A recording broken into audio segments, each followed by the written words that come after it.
Unfortunately, there was no Roundup last week for all of your rugby needs, but that means we get a double whammy this week.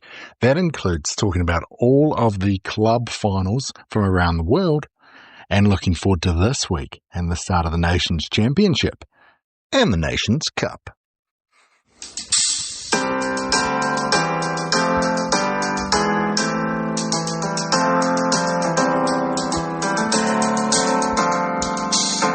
Hello and welcome to the Rugby Roundup with Big Mike here on, the 1st of July 2026.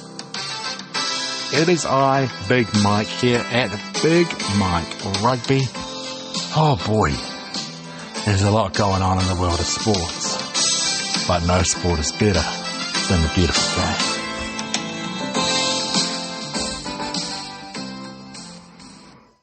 I hope all you fellow sport lovers out there are really enjoying what this lovely sporting festive season is giving us. But enough of all that, let's get to the roundup. And we are going to start by talking about all of those club finals over the past 2 weekends. Let's start in the URC, where for the second year in a row, the Bulls went to Leinster for the final, and the second year in a row, Croke Park proved to be a no-go zone for the Bulls. They went down in this one big. It was 29-0 after 50 minutes, and only after a yellow card to Leinster could the Bulls get on the board. This one finished 36 points to 7. Leinster, the URC champions, after finishing in second spot. Bulls have lost 5 finals now. In the Premiership, it was Northampton taking on Exeter in the final. Northampton went into this one as the favourites. Exeter finished third and got that narrow victory over Bath 27-26 in the semi-final. So, this one was a bit more back and forth. The only difference in this one at half-time was conversions, as Northampton went into the break 14-10 up. The Chiefs got ahead 17 points to 14 before all the final points in the game went to the Northampton Saints, eventually winning 26 points to 17. Congratulations, Northampton. Finished first and won. And top 14, this one happened last weekend. So in the semi-finals, Montpellier second spot beat Stade Francais Paris, third spot 25-15. And after getting the upset victory in the qualifying final, Racing 92 went down big to Toulouse 71-17 in the semi-final. Out of all of our men's finals, this one was actually the closest. Toulouse taking on Montpellier. And despite the fact that Toulouse were up 25 points to 6 at half-time, with 15 minutes left, this one was 28 points to 20. Montpellier trying to get back, but they couldn't get it done. Toulouse running away with it, but it did stay 28 points to 20. They held on to a comfortable win somehow.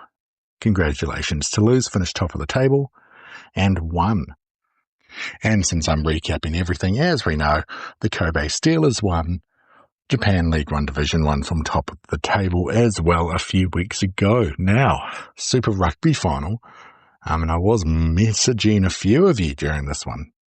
Hurricanes went into it as favourites, having a dominant season. And they won the final, somehow, 60 points to 5 over the Chiefs. It was 53-0 with 10 minutes left. The Chiefs did manage to get a try, but this was the biggest gap in a Super Rugby final. Unfortunately, the Chiefs now have lost 4 finals in a row. Chiefs versus the Bulls from South Africa in the URC might be a juicy one at some point, just so someone can get something. Hurricanes, another team to win it from first spot. The final of Major League Rugby took place with the dominant Chicago Hounds after they dominated the regular season with 10 from 10, beat the California Legion 35 points to 17. It was raining, it was scrappy, but Chicago had the perfect season, another team winning from first spot. Now Super Rugby Americas, just like the URC, had the second place team taking the championship, but they beat the first place team in the final, and that was Pampas, defeating Toulouse 26-17. Congratulations to Pampas for your Super Rugby Americas championship. And in the women's game, after defeating and upsetting the top of the table Gloucester Hartpury in the semi-final 29-26, unfortunately the Trailfinders went down 52 points to 14 to Saracens. This was another second place team getting the victory. What we see across all of these competitions is you got to be first or second to win it in 2026.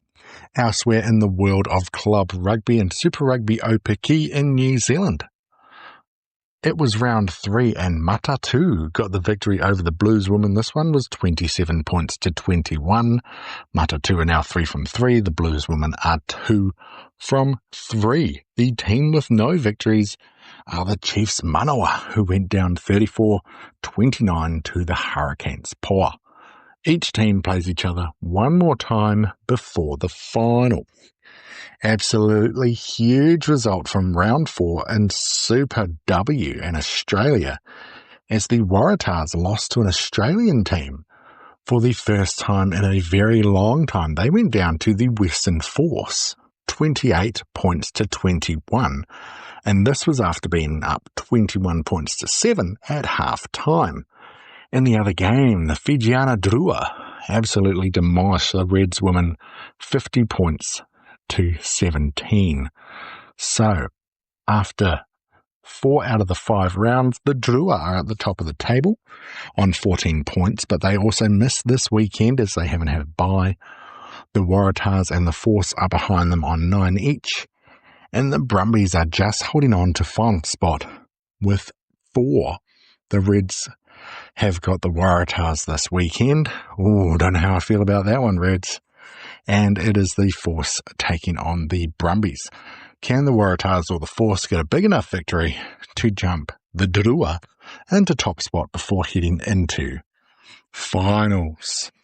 And that is us for our club rugby roundup and preview, with Super Rugby-He and Super W continuing this weekend. Congratulations to our champions again: Leinster, Northampton, Toulouse, the Kobe Steelers, the Hurricanes, the Chicago Hounds, Pampas, and the Saracens women. We do have one result from international women's rugby last week, as Wales defeated the Barbarians 34 points to 17. This weekend, the South African squad will be hosting the United States. Very exciting.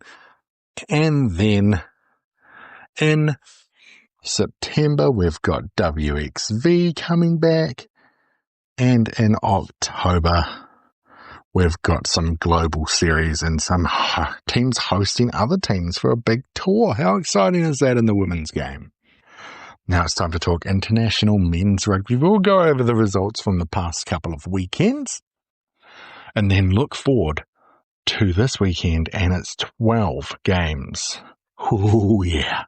Okay, a couple weekends ago, South Africa beat the Barbarians 80 points to 31. Last weekend, oh boy, the Japan 15, which is not the full Japanese squad, were up 31-14 over the New Zealand Māori. They were paying $19 at Sportsbet for the win, so I put $5 on it, and I was like, oh yeah, easy money, up 31-14. But then, of course, those cheeky Kiwis came back, and they won 38-31. It was a great comeback for everybody except my wallet. And, very fun game, Wales and the Barbarians. where Wales got up by a single conversion. That's right, they won 33-31. Obviously not a real game. Doesn't count, Wales. You still suck. All right, now it is time to talk about the Nations Championship and the Nations Cup. So, for those of you not familiar, the Nations Championship is replacing the June and November Test Series windows, and you've got the 4 teams from the Rugby Championship, plus Fiji and Japan, and they will be facing the 6 teams from the 6 nations, facing everybody once, and then there'll be a finals weekend in England at Twickenham at the end of the season. So essentially, even though they're not playing each other, New Zealand, Japan, Australia, Fiji, South Africa and Argentina will be competing against each other for rankings to see how they go to claim the Nations Championship. The Nations Cup is a little bit different. There are 2 pools. These are the other 12 teams that have qualified for the World Cup, and the winner of each pool is the champion. So there is an Americas.Pacific pool. So this is your 2 South American squads, your 2 North American squads, and your 2 Pacific squads left, and a Europe, Africa, Asia pool. So this one's your European squads, your top 4 from the Rugby Europe Championship, 1 team from Asia and 1 team from Africa. Unfortunately, the likes of Namibia and Belgium, who did not qualify for the World Cup, have missed out on these fun competitions. There will be no promotion relegation games between the Championship and the Cup in 26 or 28, but this will be coming in 2030. Obviously, in the other years, their World Cup years, their Lions tours, we're only going to have this every couple of years. Also, if you are in my part of the world, which is Australia or even New Zealand or anywhere, these games go on for a 21-hour block, starting for me here in Australian Eastern Time, 5 o'clock on Saturday. We've got New Zealand taking on France. Then the games continue all the way to 2 11 a.m. games on the Sunday, being USA and Portugal, and Canada and Spain. If you are a rugby head like this, or like me, sorry, this is what we've been waiting for. As great as these club competitions have been, there is something different about the international game. All right, now let's talk about the Nations Championship. So essentially this one's split into 2 groups. New Zealand, Japan and Australia will be hosting France, Italy and Ireland over the 3 weeks, while South Africa, Argentina and Fiji will be hosting England, Scotland and Wales. The only thing is, Fiji will be hosting their games in the United Kingdom away from home. But if you're England, for example, you start in South Africa this week, then you go to England for a week, and then you're in Argentina. Whereas Ireland have somehow conned Japan into having their game in Newcastle in New South Wales.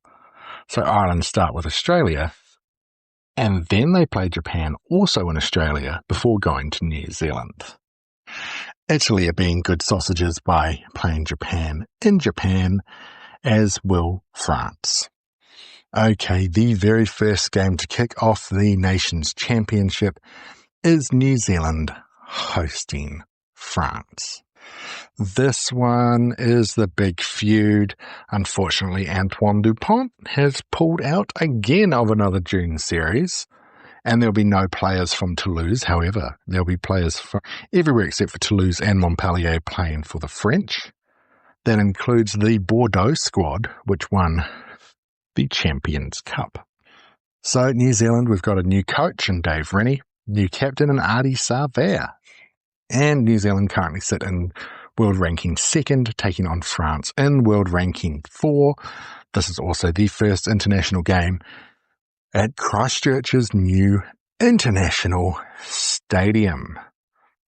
New Zealand has won the last 3 games, which were the June series last year, France taking the last 2 in France. Both teams finished the year with a win. Both teams are coming off a win, with France having beaten England 48-46 in the Six Nations and New Zealand beating Wales.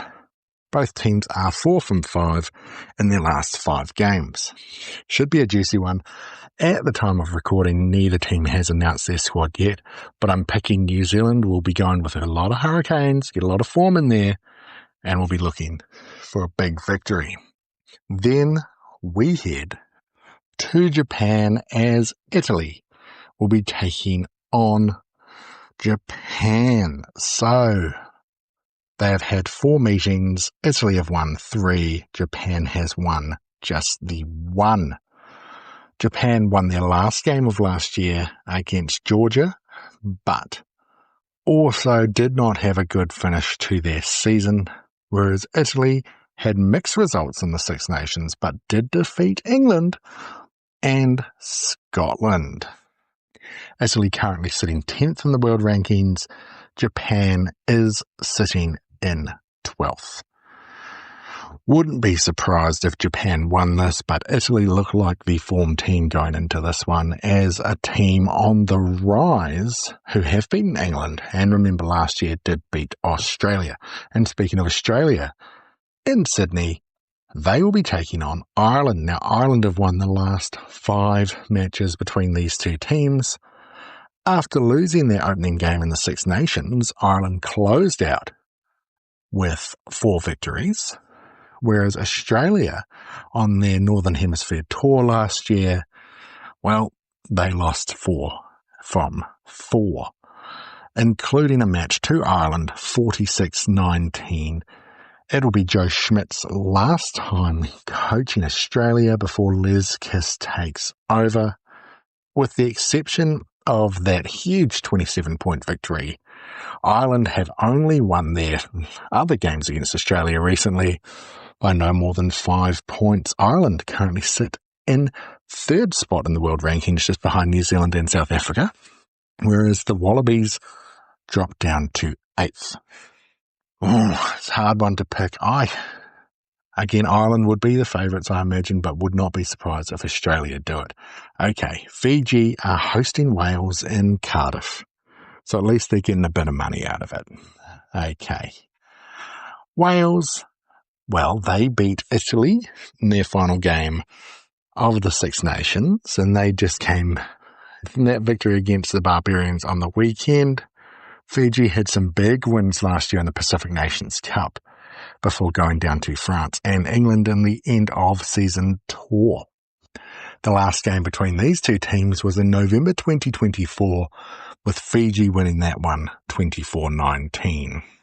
Fiji are going to be the favourites going into this one, as they are currently ranked in the world. They're not wanked, they're ranked in the world 9th, whereas Wales are in 11th. For both of these teams, this one is the big one that they are most likely to win.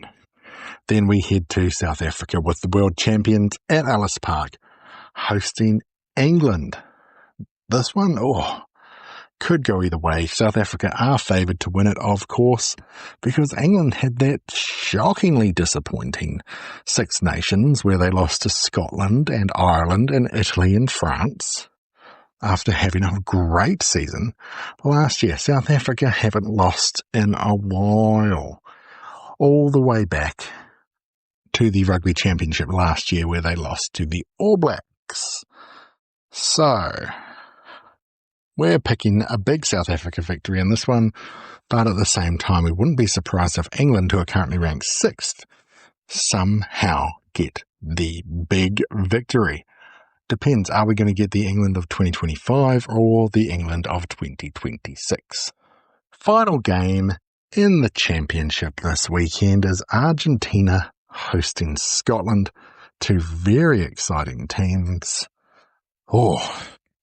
Two teams that are favourites within the rugby community as well. Last year when these two teams faced each other in Scotland, Argentina got the victory 33 points to 24. Scotland got victories over France and England and Wales in the Six Nations, but did go down to Ireland and Italy. This one's very fun. Argentina are ranked 5th, Scotland are ranked 7th. Two exciting teams, but also two inconsistent teams. So which version of these guys is going to pop up for the weekend? I'm picking Argentina just because they are at home. Then we go to the Nations Cup, which all the games are taking place in the Americas, just for convenience.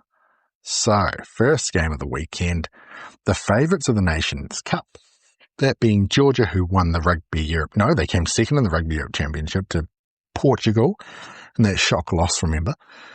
They are still the favourites. They are away from home, taking on Uruguay.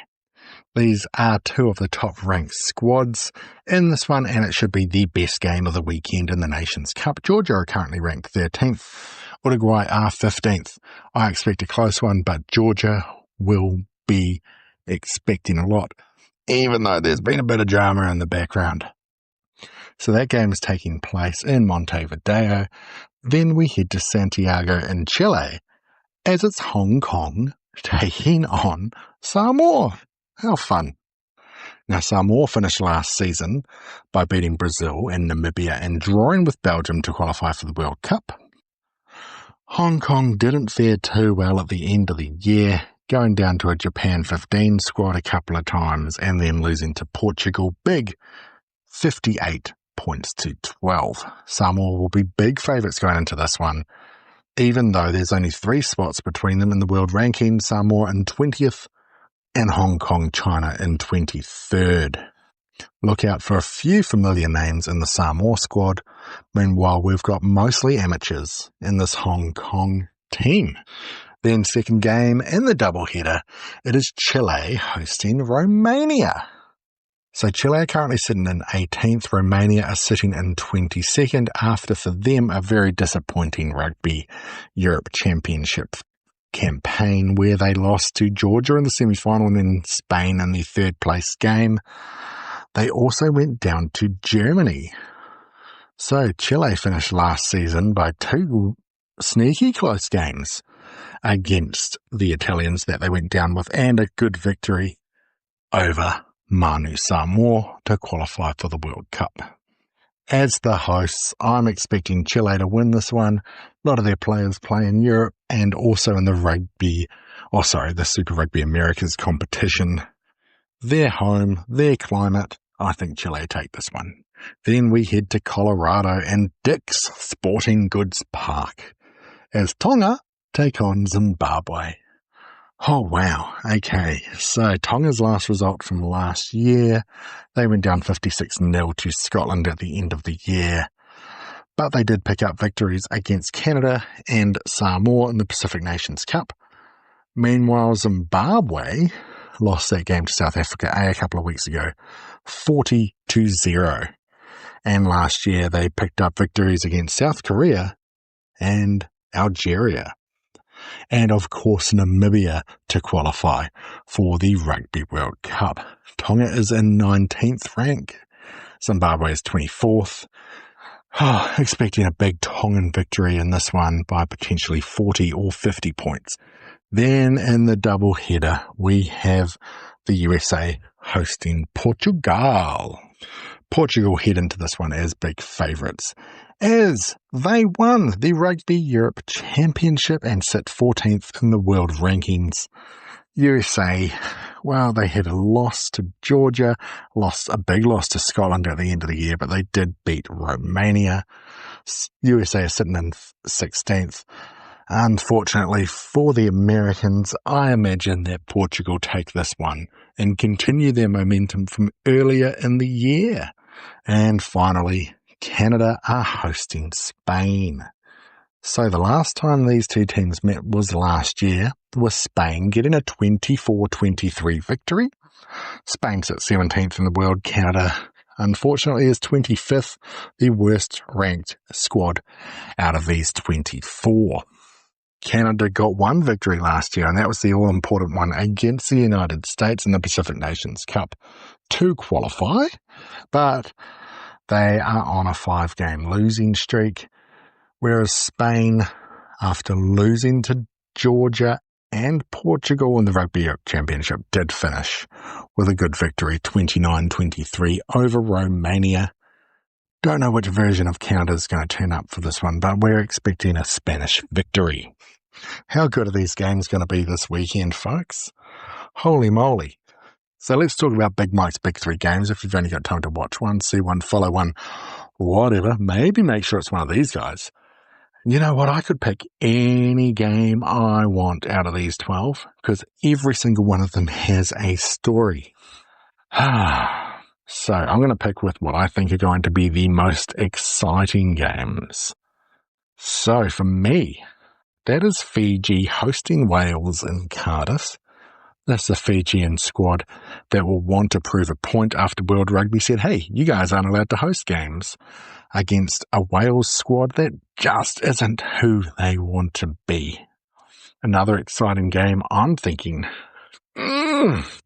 because New Zealand and France could be a bit of a blowout, as could Australia, Ireland, and South Africa, England, depending on how the teams turn up. I'm going to go Argentina versus Scotland. Two teams who will be wanting to do better. Argentina will be looking at this year going, hey, you took away my rugby championship, so this is my shot. I can beat the All Blacks, I can beat the Springboks, and I can definitely beat the Scottish. And then one game from the Nations Cup. It is 13th taking on 15th. It is Uruguay hosting Georgia. Georgia looking to fight back and bounce back after losing to Portugal in the Rugby Europe Championship. Uruguay looking to say, hey, we're hosting and we mean business.